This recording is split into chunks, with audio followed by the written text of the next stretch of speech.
कुछ आईने सिर्फ चेहरा नहीं देखते, कुछ आईने आपका भविष्य भी देख लेते हैं। लेकिन अगर उस भविष्य में आपकी मौत हो तब? आज की कहानी शुरू करने से पहले अगर आप रात में अकेले बैठे हैं, कमरे की सारी लाइटें बंद हैं और आपके सामने कोई आईना रखा है, तो शायद ये कहानी सुनने के बाद आप उसमें दोबारा देखने की हिम्मत भी ना करें, क्योंकि हर आईना सिर्फ आपका प्रतिबिंब नहीं दिखाता। कुछ आईने उस चीज़ को भी दिखा देते हैं जिसे देखने के लिए इंसान बना ही नहीं। आज की कहानी एक ऐसे आईने की है जो कल होने वाली मौतें आज ही दिखा देता है। और सबसे डरावनी बात, जिसने भी उसमें अपनी आने वाली मौत देखी वो अगले दिन ठीक उसी तरह मर गया, बिना किसी अपवाद के। लोग उसे मृत दर्पण कहते थे, लेकिन उस आईने का असली नाम आज तक कोई नहीं जान पाया। कहते हैं वो आईना कभी किसी दुकान में नहीं बिक सकता, वो अपने आप खुद चुनता है। अगर एक बार वो आपके घर आ गया तो उसे फेंकेंगे, तोड़ना या जलाना, किसी भी चीज़ से छुटकारा नहीं पा सकते, क्योंकि आईना कभी नहीं टूटता, सिर्फ उसकी जगह बदल जाती है और हर नई मालिक के साथ एक नई मौत लिख दी जाती है। आज की कहानी उत्तराखंड के पहाड़ों में बसे एक छोटे कस्बे की है, जहां रहने वाला निशांत चौहान एक प्रोफेशनल फोटोग्राफर था। उसे पुरानी और रहस्यमय चीज़ें इकट्ठा करने का शौक था। उसे बिल्कुल भी अंदाज़ा नहीं था कि एक दिन एक साधारण सा दिखने वाला पुराना आईना उसकी पूरी ज़िंदगी और उसके आसपास रहने वाले हर इंसान की किस्मत बदल देगा। लेकिन ये कहानी की शुरुआत आईने से नहीं, बल्कि एक मौत से होती है। ऐसी मौत जिसे किसी ने आते नहीं देखा सिवाय उस आईने के। अगर आप ऐसी लंबी, रहस्यमयी और रोंगटे खड़े कर देने वाली कहानियाँ पसंद करते हैं तो चैनल को सब्सक्राइब ज़रूर कीजिएगा, वीडियो को लाइक करें और कमेंट में लिखिए, मैं आईने में कभी अकेला नहीं देखूंगा।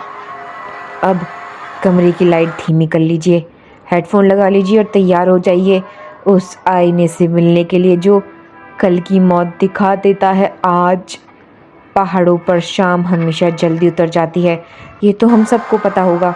उत्तराखंड के एक शांत कस्बे देवकुंड में उस दिन भी सूरज की आखिरी किरणें देवदार के ऊंचे पेड़ों के पीछे खोसी जाती हैं। ठंडी हवा में चीड़ की खुशबू घुल जाती है, लेकिन उस शाम हवा में कुछ और ही भी था, एक अजीब सी बेचैनी। निशांत चौहान, उम्र लगभग उसकी 30 वर्ष की रही होगी, पेशे से फोटोग्राफर और डॉक्यूमेंट्री फिल्म मेकर था। अपनी जीप धीरे धीरे पहाड़ी सड़क पर चला रहा था। उसका काम था कि भारत के पुराने भुला दिए गए स्थानों की तस्वीरें लेना, वीरान हवेलियाँ, छोड़े हुए चर्च, टूटे मंदिर, बंद स्कूल, अंग्रेजों के ज़माने के बंगले। ऐसी जगहें उसे हमेशा आकर्षित किया करती थी। उसके कैमरे में सैकड़ों दुर्लभ तस्वीरें थीं, लेकिन उसका मन था कि सबसे अच्छी तस्वीर अभी तक उससे खींची नहीं गई। जीप के डैशबोर्ड पर रखा मोबाइल अचानक बजता है। स्क्रीन पर नाम झपका, सौरभ। हाँ बोल, निशान ने कॉल उठाते हुए कहा। कहाँ पहुँचा है भाई यार? देवकुंड में हूँ। तूने जिस पुराने कबाड़ी बाजार का पता दिया था ना, वहीं जा रहा हूँ। सुन, अगर वहाँ एक बुढ़ा आदमी मिले ना और वो तुझे कोई पुरानी चीज़ मुफ्त में देने लगे तो ले यूँ मत। क्यों, उसमें भूत है क्या? निशांत हंसकर अपने दोस्त से कहता है। दूसरी तरफ से कुछ सेकंड तक चुप्पी रहती है और फिर कहता है, मजाक मत कर यार, मैंने जो सुना है वो अच्छा नहीं है। तू भी ना यार, इंटरनेट की कहानियाँ बहुत पढ़ता है। मैं गंभीर हूँ यार निशांत। ठीक है, अब रखता हूँ, और जैसे तूने बोला है वैसे ही करूँगा। इतने में कॉल कट गई। निशांत मुस्कुरा रहा था अपने दोस्त की बातों को सुनकर। उसे ऐसी चेतावनियाँ सुनने की आदत थी। हर गांव में कोई ना कोई पुरानी चीज़ छापी ज़रूर होती थी, लेकिन आज उसे पता नहीं था कि पहली बार लोग सच बोल रहे हैं। देवकुंड का पुराना बाजार किसी दूसरी दुनिया जैसा लगता था, लकड़ी की पुरानी दुकानें, जंग लगे ताले, धूल से ढके फर्नीचर, पीतल के बर्तन, टूटी घड़ियां, पुरानी तस्वीरें और उन सब के बीच एक छोटी सी दुकान जिसके बाहर कोई नाम नहीं लिखा था। अंदर एक सफ़ेद दाढ़ी वाला बूढ़ा आदमी बैठा हुआ था। उसकी आंखें असामान्य रूप से स्थिर थीं।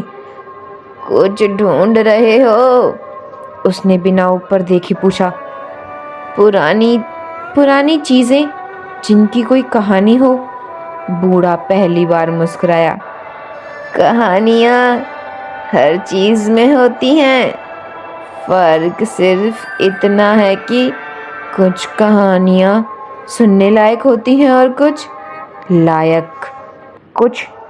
कुछ जीने लायक नहीं। निशांत ने बात को हल्के में लिया। वो दुकान में घूमने लगा। तभी दुकान के सबसे अंधेरे कोने में रखी एक चीज पर उसकी नजर टिक गई। एक पुराना लंबा आईना, लगभग 6 फीट ऊंचा, काले आभूषण की लकड़ी का फ्रेम पर उभरी हुई अजीब आकृतियां, मानो दर्जनों चेहरे लकड़ी के भीतर कैद हों। धूल की मोटी परत होने के बावजूद भी आईने का शीशा बिल्कुल साफ था। इतना साफ कि उसमें दिख रही अपनी परछाई देखकर निशांत कुछ पल के लिए ठिठक गया। ये कितने का है? बूढ़े ने तुरंत सिर उठाया। उसकी आंखों में चमक बदल गई। ये बिकाऊ नहीं है। तो फिर यहाँ क्यों रखा हुआ है? ताकि लोग उससे दूर रहे। लेकिन मैं खरीदना चाहता हूँ। तुम नहीं समझोगे। ऐसी बातें हर पुरानी दुकान वाला कहता है। निशांत हंसने लगा था। ये बात कहकर बूढ़ा धीरे धीरे उठा। वो आईने के सामने आकर खड़ा हो गया। इसमें देखो। देख ही तो रहा हूँ बाबा, तभी तो कहा है मुझे ये खरीदना है। नहीं, ध्यान से देखो। निशांत ने दोबारा आईने में देखा। पहले वो सामान्य था, फिर उसे लगा जैसे उसका प्रतिबिंब उससे आधे सेकंड देर से हिल रहा हो। उसने दायां हाथ उठाया। आईने वाला निशांत थोड़ी देर बाद हाथ उठाए दिखाई देता है। निशांत का दिल एक पल के लिए धक से रह गया। ऑप्टिकल इल्यूजन, वो खुद से कहता है। यही सोचते हैं सब बेटा। बूढ़े की आवाज़ बहुत शांत थी। लेकिन अगली बार जब ये तुम्हें कुछ और दिखाएगा तब तुम इसे इल्यूजन नहीं कहोगे। कितने पैसे का है बाबा, मुझे ये बताइए। मैं इसे नहीं बेच सकता। 10,000 में देंगे? नहीं। 20,000 में देंगे? नहीं। चलो 50,000। बूढ़ा चुप रहा। फिर उसने गहरी सांस ली। अगर ये तुम्हारे घर चला गया तो फिर भी वापस नहीं आएगा? मतलब अब ये तुम्हारा फैसला नहीं रहेगा। निशांत हंसता है। ठीक है, डील डन हुई तो आप इसे पैक करा दीजिए। बुढ़े ने फिर कुछ सेकंड तक उसे देखा और फिर बोलता है, अगर तुम जिद कर रहे हो तो इसे ले जाओ, लेकिन जब पहली मौत दिखे तो आईने के सामने दोबारा खड़े मत होना। पहली मौत?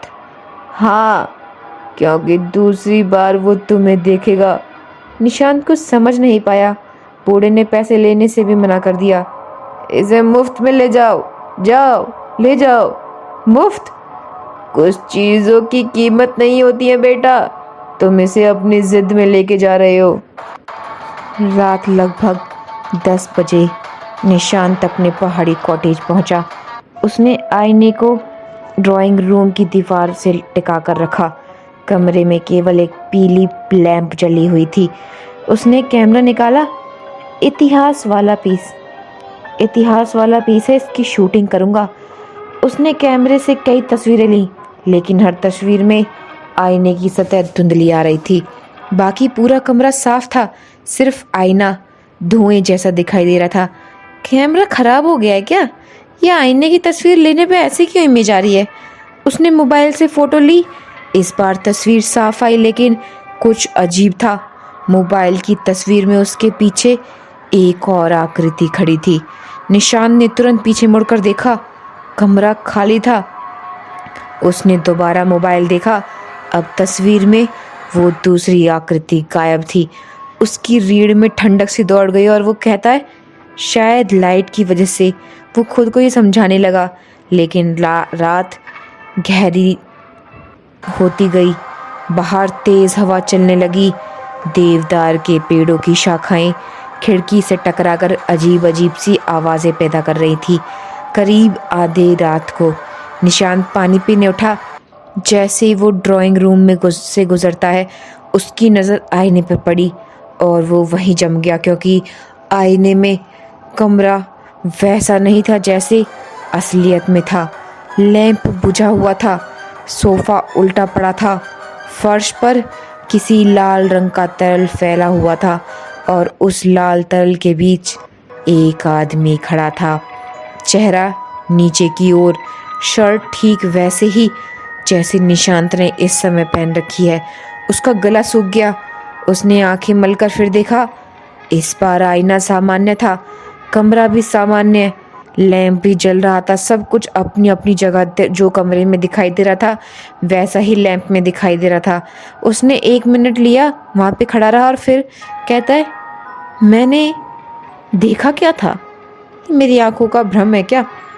उस रात उसे बिल्कुल नींद नहीं आई, लेकिन उसे नहीं पता था कि उसने जो दृश्य अभी देखा वो बीता हुआ नहीं, आने वाला कल था।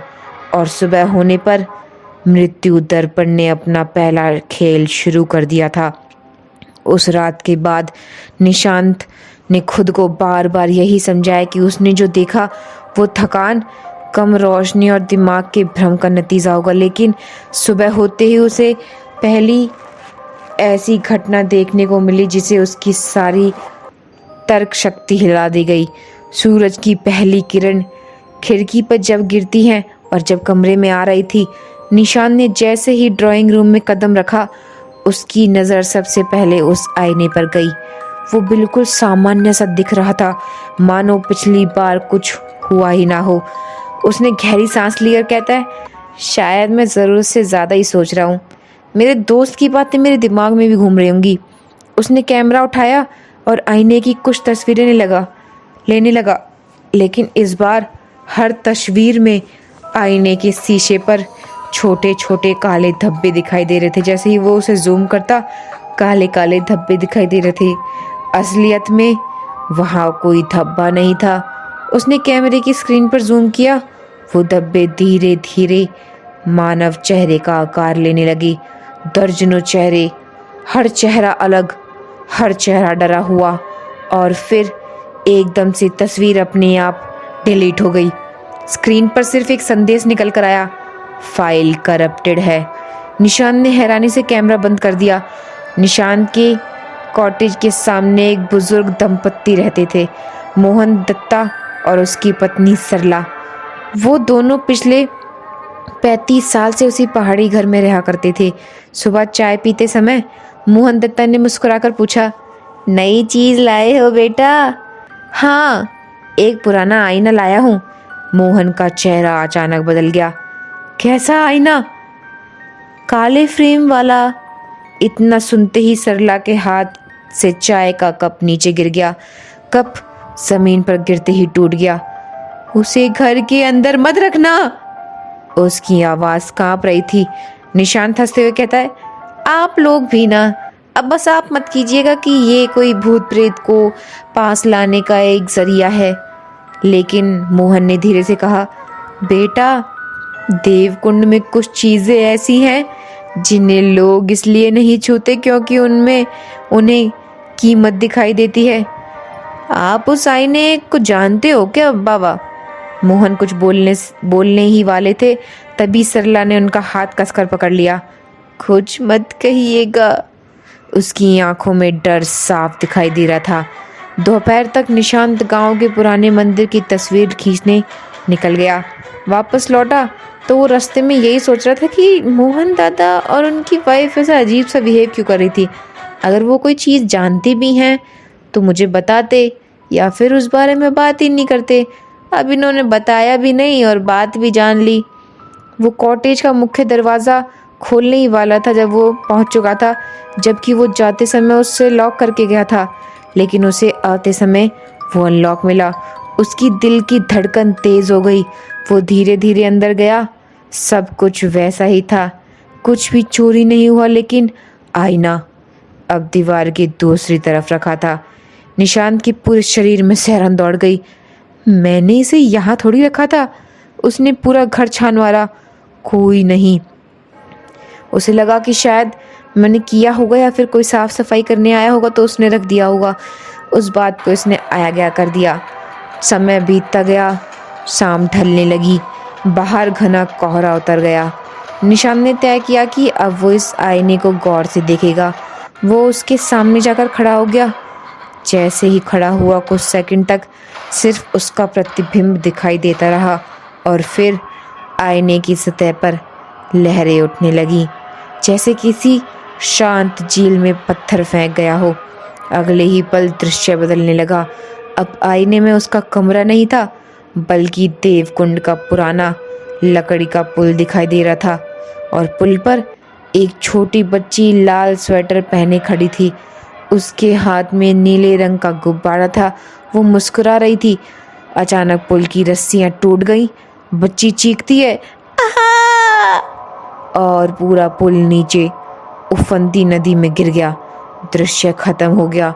आईना फिर सामान्य हो गया। निशांत के माथे पर पसीना आ गया। उसे लगा ये इसने क्या देख लिया, कोई फिल्म चल रही थी क्या, ये क्या था। लेकिन उसे लगा कि शायद वो कुछ देखकर सोया होगा या फिर कुछ सोच रहा होगा, और उसने आते ही आईने में देख लिया तो उसे वही दिखाई दिया। सुबह लगभग 9 बजे गांव में अचानक शोर मच गया। लोग नदी की तरफ भाग रहे थे। निशांत भी कैमरा लेकर दौड़ा और जो उसने देखा, उसके पैरों तले जमीन खिसक गई। ठीक वही लकड़ी का पुल, ठीक वही बच्ची, ठीक वही लाल स्वेटर, ठीक वही नीला गुब्बारा और उसकी मौत। और कुछ सेकंड बाद पुल टूट गया। बच्ची नदी में गिर गई। लोग चीखने लगे। निशांत की आंखें फैल गई। उसने वही दृश्य कल रात आईने में देखा था। एक एक पल बिना किसी बदलाव के। बच्ची को बहुत कोशिशों के बाद बाहर निकाला गया, लेकिन तब तक बहुत देर हो चुकी थी। पूरा गांव शोक में डूब गया। निशांत वही पत्थर की तरह खड़ा रहकर सब कुछ देख रहा था। उसके दिमाग में सिर्फ एक सवाल घूम रहा था, अगर आईना भविष्य दिखाता है तो क्या हर मौत पहले से तय है। वो उसी शाम दौड़ते हुए पुराने कबाड़ी बाजार गया, लेकिन वहां वो दुकान नहीं थी जहां कल दुकान थी जिससे वो आईना लेके आया था। आज सिर्फ वहां एक जली हुई दीवार खड़ी थी। पास बैठे एक चाय वाले ने उससे पूछा, यहाँ एक बुड्ढे की दुकान थी ना। चाय वाला उसे घूरने लगा। कौन सी दुकान, कौन सी पुरानी चीजों वाली? बेटा, ये दुकान तो 15 साल पहले आग में जल गई थी। तुम किस दुकान की बात कर रहे हो? निशांत का चेहरा सफेद पड़ गया। क्या उस बूढ़े की भी उसी रात मौत हो गई? लेकिन मैं तो कल उससे मिला था। चाय वाले ने उसकी आंखों में देखते हुए कहा, तुम ठीक तो हो ना? नशा वशा तो नहीं करके आए सुबह सुबह? यहाँ पिछले 15 साल से कोई दुकान नहीं है। मैंने तो तुम्हें किसी दुकान में आते हुए कल नहीं देखा। निशांत का गला सूख गया। उसे याद आया कि बूढ़े ने पैसे भी नहीं लिए थे और जाते जाते सिर्फ एक बात कही थी, पहली मौत देखने के बाद दोबारा आईने के सामने मत खड़े होना। उस रात निशांत ने तय किया कि वो आईने को चादर से ढक देगा। उसने मोटी सफेद चादर लाकर पूरे आईने पर डाल दी, फिर कमरे की सारी लाइटें बंद करके सो गया। करीब 2 बजे उसे धीमी धीमी फुसफुसाहट सुनाई देने लगी। देखो, अभी देखो, कल कल देखो देखो। वो घबरा कर उठा। आवाज ड्राइंग रूम से आ रही थी। उसने टॉर्च उठाई, धीरे धीरे बाहर गया और उसकी सांस रुक गई क्योंकि चादर अब जमीन पर पड़ी थी। आईना खुला हुआ था, जबकि कमरे का दरवाजा अंदर से बंद था। कोई अंदर आ ही नहीं सकता, तो ये चादर किसने हटाई? निशांत ने कांपते हुए आईने की तरफ टॉर्च की रोशनी डाली। इस बार उसमें उसका प्रतिबिंब नहीं था, बल्कि दर्जनों लोग दिखाई दे रहे थे। सबकी आंखें सफेद, सबके चेहरे खून से लथपथ, और सब एक साथ उसी की ओर देख रहे थे। और फिर उन सब ने एक साथ अपने होठ खोले और एक ही वाक्य कहा, अब अगली मौत तुम्हारी सबसे करीबी की होगी। उसी क्षण आईने की सतह पर खून जैसे लाल दरार उभरने लगी। लेकिन अजीब बात यह थी, दरारें सिर्फ आईने के भीतर थी, असल शीशा बिल्कुल सही था। निशांत डर के मारे पीछे हट गया। तभी उसका मोबाइल बज उठा। स्क्रीन पर नाम चमका, सौरभ। निशांत ने कांपते हाथों से कॉल उठाई, लेकिन दूसरी तरफ सौरभ की आवाज नहीं थी, सिर्फ भारी सांसें। और फिर एक टूटी हुई बहुत धीमी फुसफुसाहट, निशांत, उसने मुझे भी देख लिया। फोन अचानक कट गया। कमरे में फिर सन्नाटा छा गया और उसी सन्नाटे में आईने के भीतर पहली बार धीरे धीरे सौरभ का चेहरा उभरने लगा। फोन कट चुका था। कमरे में ऐसी खामोशी थी कि निशांत को अपनी धड़कनों की आवाज़ भी सुनाई दे रही थी। उसके हाथ अब भी कांप रहे थे। मोबाइल की स्क्रीन पर आखिरी कॉल का समय केवल 14 सेकंड दिखा रहा था, सिर्फ 14 सेकंड। लेकिन उन 14 सेकंड ने उसकी पूरी दुनिया बदल दी। उसने तुरंत सौरभ को वापस कॉल किया। 1 बार कॉल किया, 2 बार किया, 5 बार किया, हर बार यही जवाब आता, the number you are dialling is currently switched off. Nishant की नज़रें धीरे धीरे आईने की तरफ गईं। अब फिर आईने के भीतर सौरभ का चेहरा जैसे उसे दिखाई देने लगा हो। सौरभ हूबहू, लेकिन वो कोई सामान्य चेहरा नहीं था। उसकी आंखें डरी हुई थीं, होठ कांप रहे थे।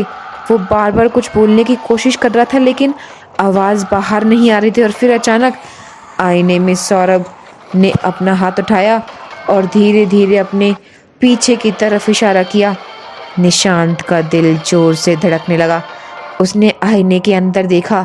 सौरभ के पीछे घने अंधेरे में कोई खड़ा था, सिर्फ एक काला साया, इतना लंबा कि उसका सिर आईने की ऊपरी सीमा से भी बाहर जा रहा था। उसके चेहरे की जगह केवल काला धुआं था और उसी धुएं के बीच 2 सफ़ेद आंखें।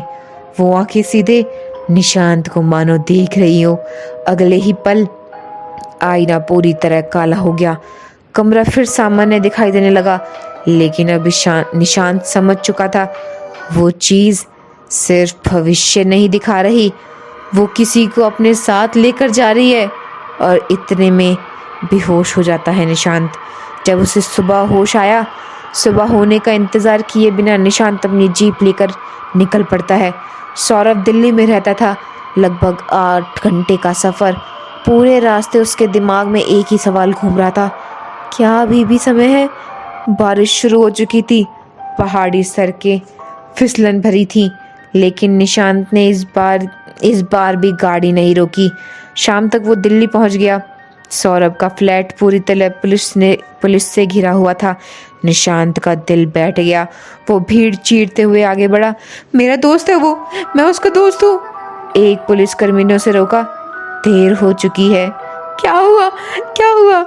पुलिस वाले ने गहरी सांस ली और कहता है, लगता है हार्ट अटैक हुआ है। लेकिन क्या? कमरे में जो हाल था वो सामान्य नहीं था। निशांत किसी तरह अंदर पहुंचा और उसके पैरों तले जमीन खिसक गई। कमरे की हर दीवार पूरी तरह आईने से ढकी हुई थी। बाथरूम का आईना, ड्रेसिंग मिरर, टीवी की काली स्क्रीन, यहाँ तक कि खिड़की के शीशे भी सिर्फ एक ही चेहरा दिखाई दे रहा था, सौरभ का। लेकिन उसका शरीर फर्श पर पड़ा था, आंखें पूरी तरह खुली थी, चेहरे पर ऐसा आतंक मानो मरने से पहले उसने कुछ ऐसा देख लिया हो जिसे इंसानी दिमाग स्वीकार नहीं कर सकता। निशांत की सांस अटक गई। उसे याद आया पिछली रात आईने में भी सौरभ ठीक इसी तरह डरा हुआ दिखाई दे रहा था, सब कुछ जैसा उसने देखा था। एक इंस्पेक्टर ने निशांत को अलग से ले जाकर पूछा, क्या आपके दोस्त को कभी किसी से दुश्मनी थी? नहीं। कोई मानसिक बीमारी थी? बिल्कुल भी नहीं इंस्पेक्टर। इंस्पेक्टर ने धीमी आवाज में कहा, मौत से पहले उसने अपने कमरे के हर आईने पर एक ही वाक्य लिखा था। क्या? इंस्पेक्टर ने मोबाइल में तस्वीर दिखाई।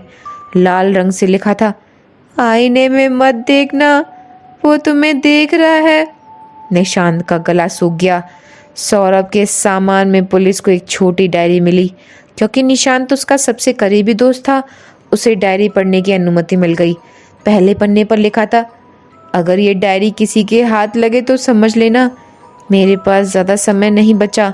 सब कुछ उस आईने की वजह से शुरू हुआ। निशांत, अगर तू ये पढ़ रहा है ना तो तुरंत उस आईने को छोड़ दे। वो सिर्फ मौत नहीं देखता, वो मौत चुनता भी है। निशांत की आंखें फैल गईं। आगे लिखा था, कल रात मैंने अपने कमरे की हर आईने में एक ही आदमी देखा, लंबा, काले धुएं जैसा चेहरा और सफ़ेद आगे, और वो बोलता नहीं था, बस देखता रहता था। और जितनी देर तुम उसे देखते हो उतना ही वो तुम्हारे करीब आता जाता है। डायरी पर लिखे हुए शब्द अब यहीं ख़त्म हो जाते हैं। आखिरी पन्ने पर केवल उंगलियों के खून से कुछ बने थे निशान। सौरभ का अंतिम संस्कार खत्म होने के बाद निशान देर रात देवकुंड लौट रहा था, लेकिन रास्ते में उसकी जीप अचानक बंद हो गई। घने जंगल के बीच तेज बारिश में मोबाइल नेटवर्क गायब। उसने बोनट खोला, सब कुछ ठीक लग रहा था, फिर भी इंजन स्टार्ट नहीं हुआ। तभी उसे पीछे से किसी के कदमों की आवाज़ आई। टक टक टक। वो पीछे मुड़कर देखता है, जैसे कोई गीली मिट्टी पर नंगे पैर से चल रहा हो। निशान ने पीछे देखा, कोई नहीं, आवाज़ बंद। वो फिर बोनट की तरफ झुका। इस बार आवाज़ बिल्कुल उसके कान के पास आई।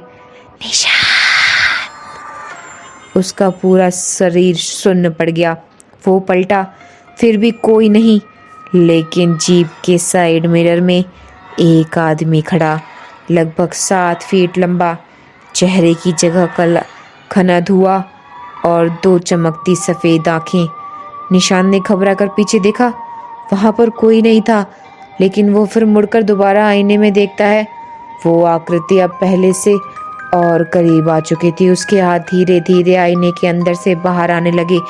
निशान ने बिना सोचे साइड मिरर पर जोरदार मुक्का दे मारा और धड़ाम, कांच टूट गया और उसी क्षण जीप अपने आप स्टार्ट हो गई।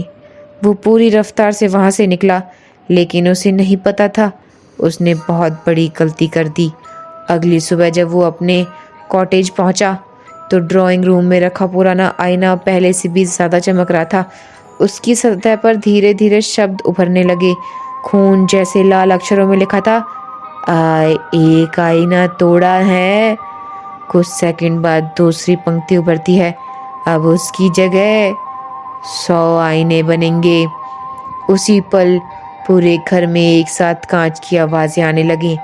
रसोई से आवाज़ें आ रही थी, बाथरूम से, खिड़कियाँ, टीवियाँ, मोबाइल स्क्रीन, हर चमकती सतह अब आईने जैसी हो चुकी थी और हर सतह पर एक ही चेहरा दिखाई दे रहा था, वही धुएं वाला आदमी। लेकिन इस बार वो मुस्कुरा रहा था।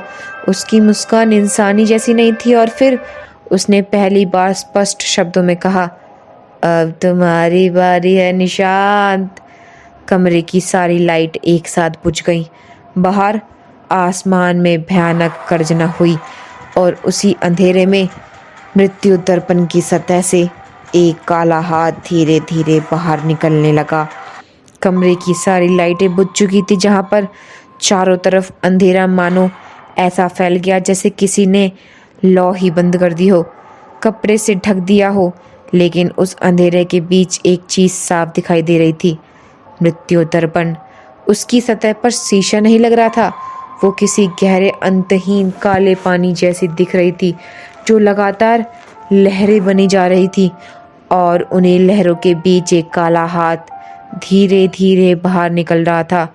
उन हाथ की उंगलियां असामान्य रूप से लंबी, नाखून लोहे की कीलों जैसे, त्वचा राख की तरह धूसर। निशांत का पूरा शरीर डर से जकड़ गया। वो पीछे हटना चाहता था, लेकिन उसके पैरों तले ज़मीन ही खिसक चुकी थी। काला हाथ पूरी तरह बाहर आया और फिर दूसरा हाथ, और उसके बाद आईने के भीतर का अंधेरा। फटने लगा। ऐसे लगा मानो शीशे के दूसरी तरफ कोई विशाल जीव कैद हो जो वर्षों बाद बाहर निकलना चाह रहा हो। धीरे धीरे वो पूरा साया बाहर आ गया, लगभग 7 फीट लंबा। चेहरे की जगह सिर्फ काला धुआं, लेकिन उस धुएं के भीतर सैकड़ों चेहरों की झलक दिखाई दे रही थी। कभी किसी बुढ़े का चेहरा, कभी किसी बच्चे का, कभी किसी औरत का, और हर चेहरा कुछ सेकंड बाद गायब होता जा रहा था। उसकी सफ़ेद आंखें सीधे निशांत की आंखों में जाकर टिक गईं। कमरे का तापमान अचानक गिर गया। सांस लेते समय धुआं निकलने लगा और फिर उस साए ने पहली बार अपना मुंह खोला, लेकिन आवाज़ एक नहीं थी। ऐसा लग रहा था कि एक साथ 100 लोग बोल रहे हों। तुमने मुझे घर दिया, तुमने मुझे रास्ता दिया, अब तुम मुझे मुक्त करोगे। निशांत कांपती आवाज में बोलता है, तू तू तू तू तू है क्या? क्या है? साया कुछ पल चुप रहता है, फिर कहता है, मैं मौत हूँ, मैं मौत का दर्पण हूँ। उसी समय निशांत को सौरभ की डायरी का आखिरी पन्ना याद आया। डायरी के कवर के अंदर एक तह किया हुआ पुराना कागज छिपा था, जिसे उसने अब तक खोला नहीं था। कांपते हाथों से उसने जेब से वही कागज निकाला और उस पर नक्शा बना था और नीचे लिखा था, जहाँ पहला प्रतिबिंब बना था वहीं अंतिम प्रतिबिंब टूटेगा। नक्शा देवकुंड के पास स्थित एक पर्यटक अंग्रेजी हवेली का था। वही हवेली जिसे गांव वाले प्रतिबिंब भवन कहते थे 100 साल पहले वहाँ एक चित्रकार रहता था। नाम था ईशान देव। वो लोगों की चित्र नहीं बनाता था, वो उनकी आखिरी झलक कैद किया करता था। लोगों का दावा था जिस दिन वो किसी का चित्र बनाता, कुछ ही दिनों बाद वो इंसान मर जाता। जब लोग ने उसका विरोध किया तो उसने चित्र बनाना छोड़ दिया और आईना बनाना शुरू कर दिया। एक ऐसा आईना जो इंसान का चेहरा नहीं, उसकी नीयत देखता है। लेकिन हर बार जब कोई अपने आने वाली मौत देखता, उसकी आत्मा का एक हिस्सा आईने में कैद हो जाता। सालों बाद सैकड़ों आत्माएं एक ही अंधेरे में बदल गईं और वही आज मृत्यु दर्पण के भीतर जीवित है। रात के लगभग 11 बजे निशांत हवेली पहुंचता है। बाहर टूटा हुआ लोहे का फाटक हवा में हिल रहा था। हवेली के भीतर सैकड़ों टूटे हुए आईने पड़े थे। हर आईने में उसी का चेहरा दिखाई दे रहा था, लेकिन हर प्रतिबिंब अलग था। कहीं वो बुढ़ा था, कहीं घायल, तो कहीं उसकी आंखें नहीं थी, और एक आईने में तो वो मृत पड़ा था। अचानक पूरी हवेली में बच्चों की हंसी गूंज उठी। निशांत ने टॉर्च घुमाई, कोई नहीं, लेकिन हर आईने में उसके पीछे दर्जनों बच्चे खड़े थे। सभी के चेहरे सफ़ेद, आंखें काली, और वो एक साथ फुसफुसा रहे थे, देर हो गई, आपको बहुत देर हो गई। हवेली के सबसे अंदर एक गोल कमरा था। बीच में वही असली मृत्यु दर्पण रखा था, जो उसके घर वाले आईने से कई गुना बड़ा था, लगभग 12 फीट ऊंचा। उसकी सतह पूरी तरह काली थी और उसके सामने जंजीरों से जकड़ा एक कंकाल बैठा हुआ था। कंकाल के गले में तख्ती लटक रही थी। मैं ईशान देव हूँ। मैंने भविष्य देखने की चाह में भविष्य को जन्म दे दिया। तभी पूरे कमरे में तेज हवा चलने लगी। मृत्यु दर्पण चमक उठा और उसकी सतह से वही धुएं वाला साया बाहर निकलने लगा। इस बार वो पहले से ज़्यादा अधिक विशाल था। उसने निशांत की तरफ हाथ बढ़ाया। जैसे ही उसकी उंगलियां निशांत के कंधे को छूने वाली थी, अचानक सौरभ की आवाज़ गूंजती है, निशांत! निशांत ने मुड़कर देखा। उसके पीछे दर्जनों पारदर्शिता आकृतियां खड़ी थी। वही चेहरा जो आईने में कैद था, उनमें सौरभ भी था। वो बोलता है, इसे हराया नहीं जा सकता, लेकिन इसे वापस कैद किया जा सकता है। कैसे? सौरभ ने कांपती आवाज में कहा, जो इंसान बिना अपने भविष्य देखे अपनी इच्छा से इसके सामने खड़ा हो, वही इसे हमेशा के लिए बंद कर सकता है। निशांत समझ गया, इसका मतलब अगर वो पीछे हट गया तो ये साया दुनिया में फैल जाएगा, लेकिन अगर वो आगे बढ़ा तो वो कभी वापस नहीं लौट सकता। उसने गहरी सांस ली और धीरे धीरे मृत्यु दर्पण के सामने जाकर खड़ा हो गया। आईने में उसे अपना चेहरा नहीं दिखाई दिया, बल्कि अपनी पूरी जिंदगी, बचपन, माँ पिता, दोस्त, सपने, हर याद एक एक करके उसके सामने गुजरने लगी। फिर सब कुछ अंधेरा हो गया। साया चीखा, पूरी हवेली कांपने लगी। आईने की सतह में हजारों दरारें पड़ गईं। एक भयानक विस्फोट हुआ और सारी आत्माएं एक एक करके रोशनी में बदलने लगी। सौरभ मुस्कुराता है, तूने सही किया मेरे दोस्त निशांत। उसकी आकृति धीरे धीरे गायब हो गई। बाकी सभी आत्माएं भी मुक्त हो गई। मृत्यु दर्पण राख बनकर बिखर गया था। 6 महीने बाद देवकुंड में सब कुछ सामान्य हो चुका था। लोगों ने उस हवेली को गिरा दिया। निशांत कभी वापस नहीं मिला। सरकारी रिकॉर्ड में उसे लापता घोषित कर दिया गया। लेकिन कहानी यहीं ख़त्म नहीं होती। दिल्ली के एक प्राचीन वस्तुओं के शोरूम में एक दिन एक लकड़ी का लंबा आईना पहुंचा। काले आभूषण का फ्रेम, उसी पर उकेरे हुए चेहरे। दुकानदार ने धूल साफ की, शीशा चमक उठा और पहली बार उसमें दुकान का प्रतिबिंब नहीं बल्कि निशांत का चेहरा दिखाई दिया। उसने धीरे धीरे मुस्कुराकर शीशे के अंदर से अपनी हथेली बाहर की ओर रख दी। उसी समय एक ग्राहक दुकान में दाखिल हुआ। ये आईना कितने का है?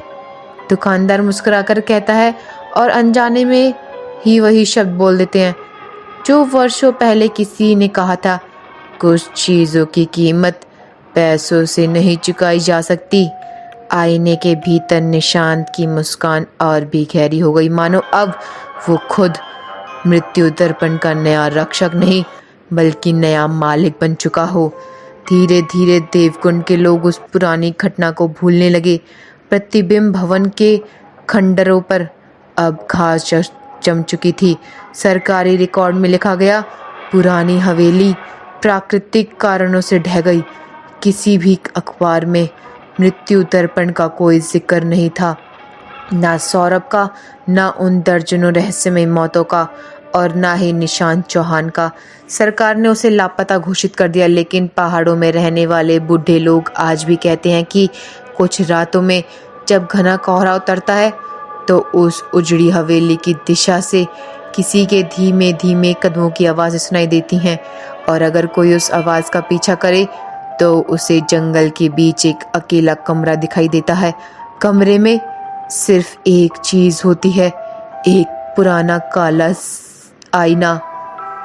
हाय गाइस, अगर आपको हमारी स्टोरी और स्टोरी टेलिंग का तरीका अच्छा लगा हो तो हमारे चैनल पर जाकर कमेंट कीजिए, लाइक कीजिए, सब्सक्राइब कीजिए। बहुत धन्यवाद।